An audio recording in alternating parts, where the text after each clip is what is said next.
I would love to hear part of your process of what it's like on Broadway as a dancer, and even as your parts that you've done. So whether you want to talk on the dancing, whether you want to talk on the singing and acting side, like what is the regimen of a Broadway performer?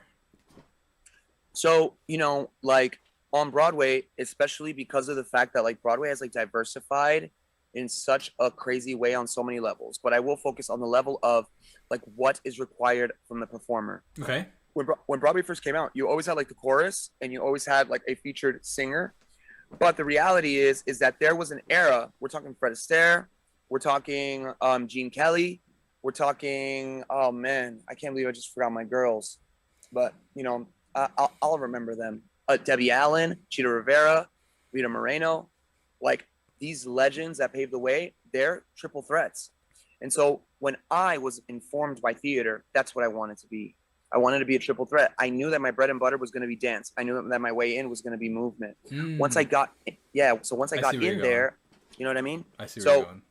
But my ultimate goal was never to like get in as a chorus member or as a dancer and stay there, because I had ability vocally and that ability was encouraged. And I had the courage to place myself in rooms and in spaces where even if you're considered like the best dancer in the business, like the minute that you step into in front of a creative team and you say that you're going out for a singing role, they're not looking at you as like, oh, a dancer that sings. Now immediately you're placed in the land of like Joshua Henry, like you're placed in the land of Idina Menzel, you're placed in the land of like the great singers, and you got to compete up there. Oh, interesting. Sure. Yeah. So I was ready for that challenge because I know that I can do it. And so basically the regimen for me was it's always about practice. It's always about development. It's what I learned later because I got to New York as a little backpack kid from a Spanish beachy hood. So like, and I'm proud of that space, but I was undisciplined. I didn't know what the heck I was doing. I could sing a note and I could hit a step, but we had a long way to go. So like later I learned that like, it's not just about what you do, it's about who you are. So like inside of that regimen, like it was about how can I like bring the best versions of myself into the space, because the audience deserves it. Sure. Like the audience is the one that's paying, like on Broadway, like someone like Hamilton, like is setting the precedent for like the $1,000 tickets and all that stuff. But in the hindsight, like was charging their rates, and people were paying for it and showing up and selling that theater out. I mean, it won the Tony in 2009, 2008, 2009, won like 5 of them. I think. Wow. Shout out to Lin-Manuel Miranda. It's insane. Shout out to just the whole team. So inside of that, I knew. So that's like my process, right? I focus on my craft. I make sure that I know my stuff, and I bring the best version of myself. And that's pretty much the only regimen that I need.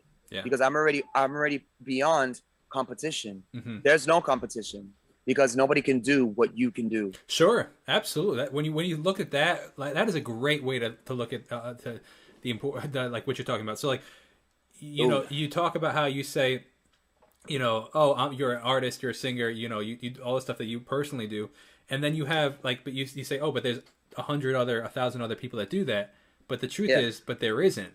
Because there's only you that do the way you do it. Your specific timbre, your specific rhythm, your specific, that is a great way to think about it. Absolutely.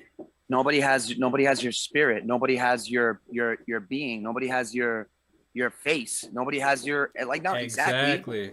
That is such a great point. Yeah, and I think it's a downfall that a lot of people face when they get to New York, which is like inside of the rejection that's already there. It's like built into the system. I don't know if we'll ever really get over that. That's something that we have to like do, because the shows are requiring such specific energy that you got to be selective. They want the best of the best. Sure. So yeah, go ahead. Sorry, no, continue. Sorry. So like inside of that, I think what people get wrapped up in it is like, yeah, okay, you got to play the game, but then like now they start like thinking about the rejection of the creative team and then like comparing themselves to everybody in the room. That is so freeing when you realize that. That's such a great point, man. That's actually, I love that. I got to start thinking that way. That is such a great point, man. I love that. Nobody could do what Jacob does. Exactly. I don't, when I was agreeing. Let's move on. I didn't mean it to come off like that, but that's funny. But that's a great point, though. I love that. That is such a great point. It's true. It's true.